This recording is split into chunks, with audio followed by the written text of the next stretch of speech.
This is a start to my disappearing fountain project. We're remodeling the back window into the yard as a serve-through window, and we don't want this air conditioner pump right here next to where people are going to be sitting. So we're going to move the air conditioner pump around the corner of the house behind a fence, and this location here we're going to put in the disappearing fountain.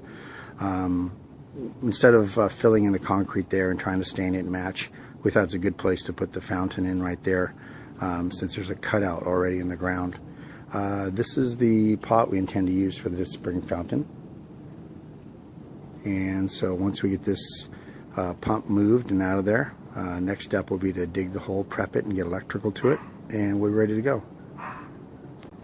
Okay, so we finally got our hole excavated, and we're going to put some sand in the bottom, and then we're ready to put the reservoir in.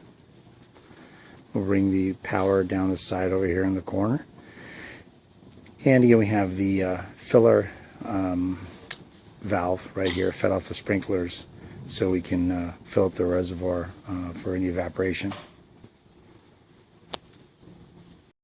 And then we have our base layer of sand in there and level. So we put the reservoir in, hopefully it'll sit level enough in there so we can pack around it.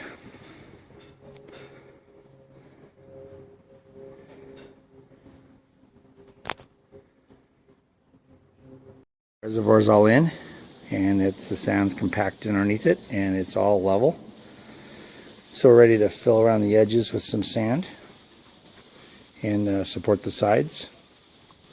And that's the next step. Okay, we're making some progress here today. We're doing the inlet so we can feed the fountain from the sprinklers. So twice a week. 3 times a week it'll fill the fountain up. So we tapped into the sprinkler line here, put a valve in, and put a can in there so we can protect it from the dirt. So there's a ball valve in there.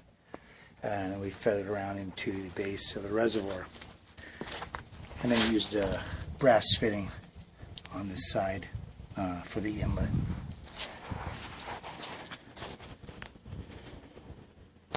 We're all filled in and compacted now around.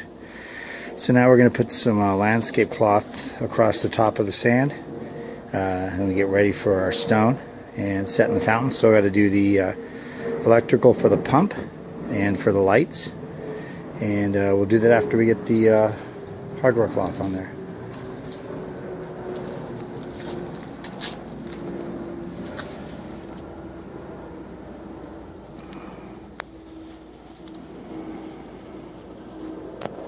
Here we have our landscape cloth all laid down, and we've tacked it down in quite a few places to hold it until we get stone, using some little bent wire sections. I'll keep it in place. Ready to put the gravel down and ready for the big stone. So now we're going to put the cinder blocks in and put the grading back on the top, and then we'll outfit the bottom of the urn and start getting that all ready. Let's see. Cinder blocks are in. Got room there for our hose to come up the middle and our lighting, and then fit the grate in. And in the back corner over here where we're going to insert the pump, we can pull the electrical from around here the side of the house. So that's all in, and like we said before, we'll start working on the urn now and the fitting of the urn. Pretty close to getting some water in here. Okay, so we have our vertical feed tube all the way in through the bottom. Put a ball valve about 8 inches down there so we can adjust the pressure.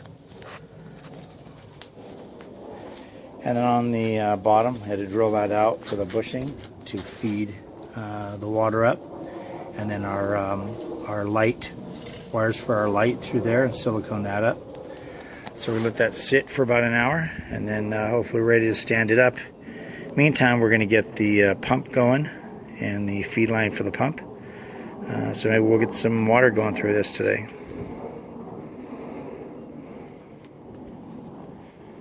Okay. So as you can see, we have the urn upright and filled with water. And that urn's holding about, I think, like 45 gallons of water. And of course the reservoir's got about 30 gallons of water, I think, in there. So about 75 gallons of water total. We got it leveled. Used some little wedge, composite wedge spacers to level it. And so I got the lights going. Got the light inside working. So right now it's working well. I did make a little a tube down here that you can see, and I use that as for a dipstick. Put a dowel in there so that I know what the water level is. So I'll cut that down lower when the stone's all around here. So at least we know what the water level is inside the reservoir. So all that's left is to get the stone and put it around there and finish the wiring, and we'll be done.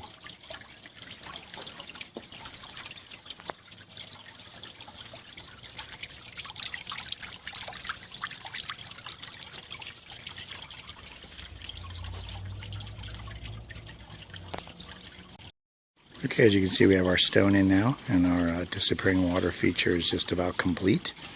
Just have some electrical work to do, the timer and photocell and such, but other than that, we're done. Really want to take the time to thank Carl and the rest of the team at Columbia Water Gardens for making this turn out so great, helping with all the detail. Without their help, it wouldn't have turned out as easy and as wonderful as it did. So anyway, I hope you enjoyed this video, and look forward to talking to you again soon.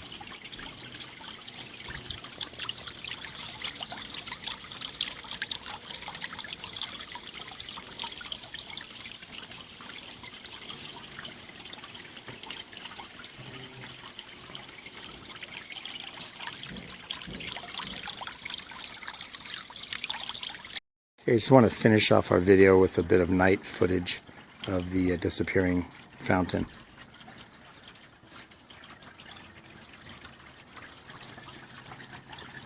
We have 3 small directional LED lights that light up the urn, as well as the center-fed LED light.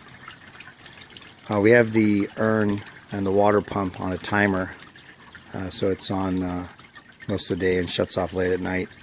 When the urn and the pump are running, the lights are on a photocell, so they only come on at nighttime, only if the fountain's running. So again, I'm really happy with the way this turned out. And again, big thanks to Columbia Water Gardens for helping me out with this project. It really turned out well, and I'm very pleased with it. So again, thanks for watching, and hope to talk to you again soon. Thanks.